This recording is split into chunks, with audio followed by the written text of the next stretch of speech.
जय श्री राधा, जय श्री कृष्णा। आप सभी प्रिय दर्शकों का हमारे चैनल आई एम एस्ट्रो गुरु जी में बहुत बहुत स्वागत है। प्रिय दर्शकों, आज चर्चा करेंगे कि नवमांस कुंडली का ज्योतिष शास्त्र में महत्व क्या है।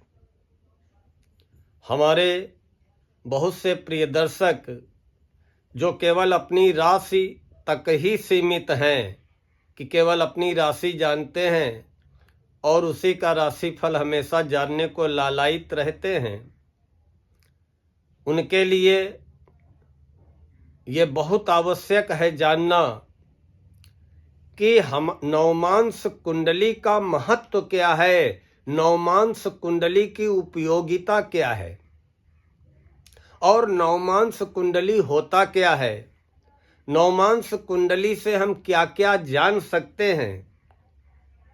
देखिए, जिस तरह जब आप अपनी कुंडली बनवाते हैं, चाहे कंप्यूटर में बनवाते हो, चाहे बाई हैंड बनवाते हो किसी भी एस्ट्रोलॉजर से, तो लग्न कुंडली, चंद्र कुंडली, नवमांस कुंडली ये सब बनती हैं। तो जो नवमांस का चक्र होता है उसका बहुत बड़ा महत्व है। प्रिय दर्शकों, आज उसी की चर्चा करते हैं। इतना बड़ा महत्व है जैसे कि हमारे शरीर में आत्मा का महत्व है। जब तक हमारे शरीर में आत्मा है, हम जीवित अवस्था में हैं, बोलती हुई अवस्था में हैं, लेकिन जैसे ही आत्मा शरीर को छोड़ती है, वैसे ही ये शरीर इसको डेड बॉडी बोलने लगते हैं। तो जिस तरह इस शरीर में आत्मा का महत्व है, उसी तरह ज्योतिष शास्त्र में नवमांस कुंडली का महत्व है। लग्न कुंडली शरीर है, चंद्र कुंडली मन है और नवमांस कुंडली आत्मा है। इसलिए नवमांस कुंडली को अनदेखा नहीं किया जा सकता है। प्रिय दर्शकों, नवमांस कुंडली का इतना बड़ा महत्व है। नवमांस का मतलब क्या होता है? नवम अंश, नौवां हिस्सा। एक राशि का नौवां हिस्सा वही नवमांस होता है। जैसे कि हमारी लग्न कुंडली में नौ का मतलब नौवां घर, और नौवां घर क्या होता है? भाग्य का होता है, और भाग्य का भाग्य वही नवमांस है। भाग्य का भाग्य, कि भाग्य का भाग्य कैसा है, वही नवमांस है। प्रिय दर्शकों, बहुत से लोग जब अपनी लग्न कुंडली में ये देखते हैं कि हमारा सूर्य नीच का है, हमारा शनि नीच का है, हमारे शुक्र नीच के हैं, हमारे चंद्रमा नीच के हैं, हमारे गुरु नीच के हैं, हमारे बुध नीच के हैं, तो वो बहुत विचलित व्यक्ति हो जाता है। लेकिन अगर नवमांस कुंडली में यही कोई ग्रह उच्च का होगा, अपनी उच्च राशि में होगा, तो फिर ये लग्न कुंडली में जो नीच का है, इसकी अशुभता समाप्त हो जाएगी। नवमांस कुंडली में जो ग्रह उच्च का होगा वो हमेशा उच्च फल देगा, भले ही आपकी लग्न कुंडली में वो ग्रह नीच का हो। और कभी कभी ये देखते हैं कि अरे हमारे तो 4 ग्रह उच्च के हैं लग्न कुंडली में, हमारे तो 3 ग्रह लग्न कुंडली में उच्च के हैं, या लग्न कुंडली में हमारे सूर्य उच्च के हैं, या हमारे शनि उच्च के हैं, या हमारे मंगल उच्च के हैं, या हमारे शुक्र उच्च के हैं। बहुत प्रसन्न होते हैं कि भाई हमारे तो ये उच्च के हैं, इनकी जब महादशा अंतरदशा आएगी, या ये जब गोचर में बड़ी अच्छी अवस्था में आएंगे, अनुकूल दशा स्थिति में, तो हमें बढ़िया परिणाम देंगे। लेकिन अगर आपकी लग्न कुंडली में कोई ग्रह उच्च का है, लेकिन अगर नवमांस कुंडली में वही ग्रह नीच का होगा, तो आपको नीच फल मिलेंगे, उच्च फल नहीं मिल सकते हैं।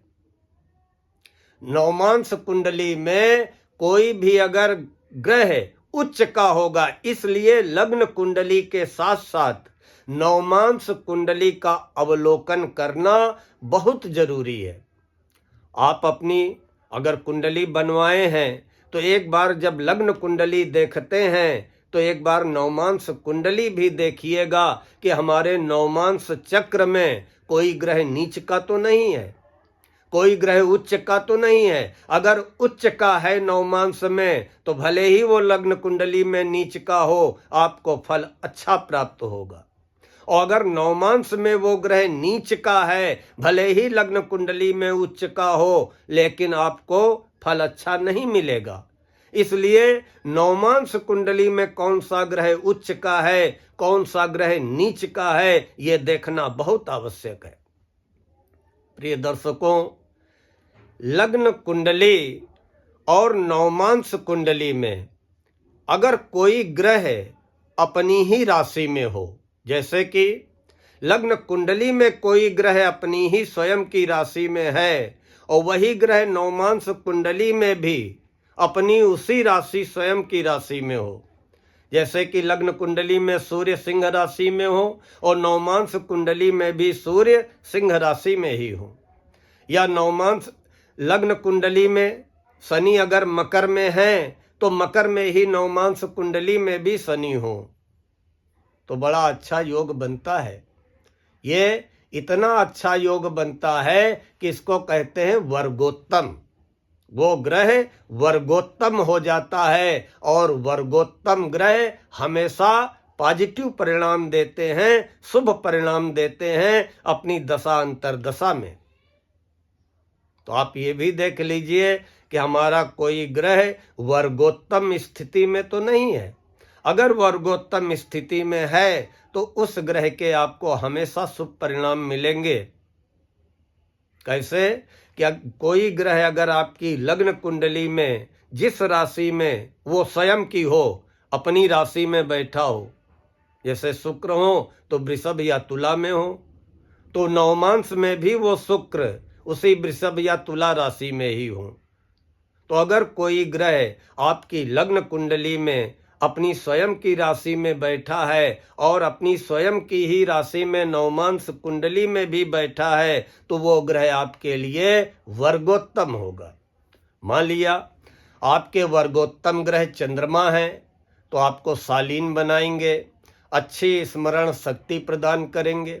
आपके वर्गोत्तम ग्रह अगर मंगल होंगे तो आपके अंदर उत्साह की वृद्धि करेंगे और आपको नेतृत्व करने की क्षमता प्रदान करेंगे। अगर आपके वर्गोत्तम ग्रह बुध होंगे तो आपको बुद्धिमान बनाएंगे, तार्किक बनाएंगे। अगर आपके वर्गोत्तम ग्रह गुरु होंगे तो आपको ज्ञानी बनाएंगे और सम्मान प्राप्त करने वाला बनाएंगे। अगर आपके वर्गोत्तम ग्रह शुक्र होंगे तो आपको सौंदर्य व कला का प्रेमी बनाएंगे। अगर आपके वर्गोत्तम ग्रह शनि होंगे तो आपका जीवन में नौकरों का सुख आपको प्राप्त होगा, भाग्य का साथ मिलेगा, हर चीज विलंब से मिलेगी लेकिन मिलेगी अवश्य। उसी तरह वर्गोत्तम लग्न भी होती है। वर्गोत्तम लग्न का मतलब है कि आपके जो लग्नेश लग्न कुंडली में हैं वही लग्नेश नवमांस कुंडली में भी हों, अर्थात आप जिस लग्न में पैदा हुए हैं नवमांस कुंडली में भी वही लग्न हो। लग्न कुंडली में पहले घर में जो राशि है वही राशि नवमांस कुंडली के भी पहले घर में हो तो वो वर्गोत्तम लग्न होती है। और अगर ऐसा योग किसी दर्शक की कुंडली में बन रहा है वर्गोत्तम लग्न का, तो ऐसा व्यक्ति मानसिक रूप से, शारीरिक रूप से बहुत बलवान होता है। देखिए, नवमांस कुंडली से हम नौकरी और व्यापार के बारे में भी जान सकते हैं।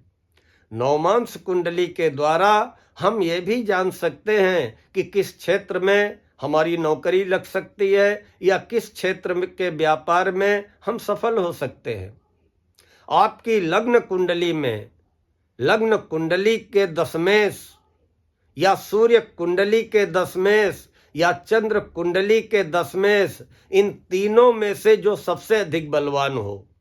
अगर आपकी लग्न बलवान है तो लग्न कुंडली के दशम भाव के स्वामी, ये देखना है कि वो नवमांश कुंडली में किसके नवांश में बैठे हैं।